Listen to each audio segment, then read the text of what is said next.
Sveiki, mėlyjeji. Jeigu patinka mano įrašai, jeigu patinka apie ką aš jums patarinėju, kaip aš stengiuosi jums padėti, prenumeruokit. Tada visada rasit mano įrašus lengvai, nereikės ieškoti ir jie nieko nekainuoja. Prenumerata čia nemokama.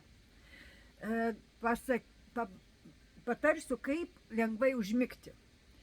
Daug būdų esu patarinėjusi, tai ir kakavos, tas karšto šokolado atsigėrimas prieš užmiegant.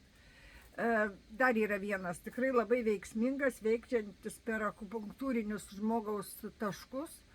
Tai yra prieš miegą tiesiog į vanutę įsipilti karšto vandens, ne karšto, šilto, drungno, malonaus vandens ir nuplauti kojas.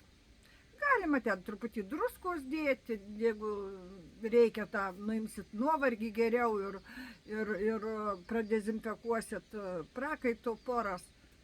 Žinot, ką daro vanduo, šiltas vanduo.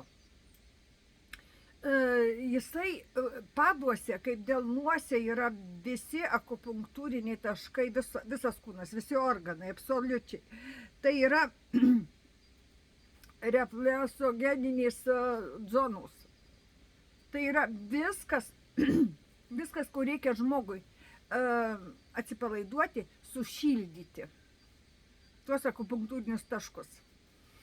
Druska dar, jeigu yra užsikorkavę, užsikimšę, nedirbantys, jie truputį ir pravalo. Tai jūs dar čia kelis zuikius nušausit tuo pačiu. Ir šilto vandens gavę, tai yra signalas prieš užmiegant. Grinai jau prieš pat einant miegoti tą darykit. Tai signalas nurimti. Viskas gerai, aš saugus, viskas gerai. Tai jungiama melatoninų gamyba. Tai yra tas atpalaidavimas, tas refleksinė būsena žmogaus, kur žmogus tada jisai pajunta komfortą.